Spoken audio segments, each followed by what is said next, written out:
జూబ్లీహిల్స్ గడ్డలో మరి ఈసారి నిరుద్యోగులంతా కూడా బాగా అయిపోతా ఉన్నారు. ఏ విధంగా అనుకుంటున్నారు? ఏదైతే కాంగ్రెస్ పార్టీ నిరుద్యోగులను మోసం చేసింది ఇలా క్లియర్ కట్గా అర్థమవుతుంది. 2 లక్షల ఉద్యోగాలు అన్నారు మోడీ సార్, ఎక్కడ ఉద్యోగాలు లేవు. ఇలా దొంగ చట్టాలు దొంగ జీవోలు తీసుకొచ్చి ఇలా 29, 46, 108 ఈ జీవోలు తీసుకొచ్చి పేద పిల్లలకు మెడకు ఉడతాడుగా మారినాయి. ఎందుకు ఇవ్వట్లేరు? ఇలా రేవంత్ రెడ్డి గారు ప్రతి సభలలో ప్రతి వేదికల్లో 60,000 ఇచ్చాం, 70,000 ఇచ్చాం.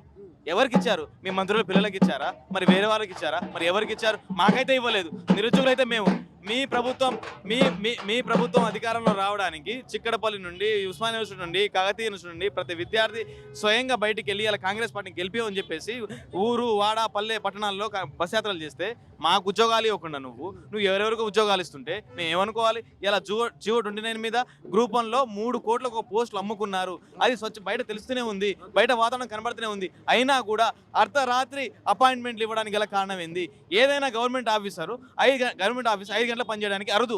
కానీ ఆ రోజు ఆ గవర్నమెంట్ ఆఫీసు 12:30 గంటలకు 1 గంట వరకు నైట్ కూడా పనిచేసి అపాయింట్మెంట్లు ఇవ్వడానికి గల కారణాలు ఏంది అంటే వీళ్ళు ఇచ్చిన ఉద్యోగాలు అమ్ముకున్నారు. వీళ్ళలో పెద్ద పెద్ద చేపలు తిమింగలాలు ఈ పోస్టులను తీసుకున్నాయి. కాబట్టి ఆ రోజు రాత్రి ఇలా గ్రూప్ అని ఇవ్వడం జరిగింది. ఇలా జియో 46 పిల్లలు అయితే ఎవరైతే ఉన్నారో వాళ్ళు కాంగ్రెస్ పార్టీ రావడానికి చాలా కష్టపడ్డారు. వాళ్ళు ఇప్పటికీ గవర్నమెంట్ ప్రతిమాలుతున్నారు ఆ 46 జీవో తీసేయండి, కానీ వాళ్ళ గురించి మాట్లాడతలేడు. పోలీసు ఉద్యోగాలు పవర్ సెక్టర్లో ఖాళీగా ఉన్నాయి, గ్రూప్ 1లో ఖాళీగా ఉన్నాయి, అన్ని శాఖలలో ఖాళీ ఉన్నాయి. ఇలా బిస్వాల్ కమిటీ చెప్పినట్టు ప్రకారం 186 ఉద్యోగాలు ఖాళీగా ఉన్నాయి. మరి ఎందుకు ఇవ్వట్లేరు? ఎందుకు మీరు ఇట్లా మమ్మల్ని మోసం చేసే ప్రయత్నం చేస్తున్నారు? కాబట్టి రాబోయే జూబ్లీహిల్స్ బైపోల్లో మా నిరుద్యోగుల సత్తా ఉంటుంది.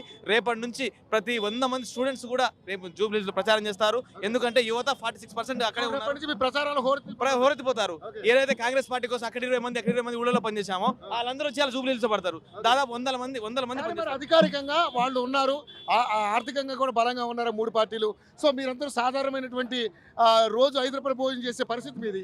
సో ఎలా నేపాల్ తరహాలో చూసే ఉంటారు జంజాడు ఉద్యమం ఏం జరిగిందో. నిరుద్యోగులు తలుచుకుంటే, నిరుద్యోగులు ఏమైనా సాధించాలనుకుంటే ఒకసారి కేసీఆర్ని అడగండి. ఫామ్ హౌస్లో పండుకున్నారు. ఇక మీకు చూడండి, మీరు ఫామ్ హౌస్లో కాదు 20 సంవత్సరాలు కూడా కాంగ్రెస్ పార్టీ రాదు. ఇక్కడ కాంగ్రెస్ పార్టీ గతంలో ఉండేదని ఒక నినాదాలు వస్తాయి.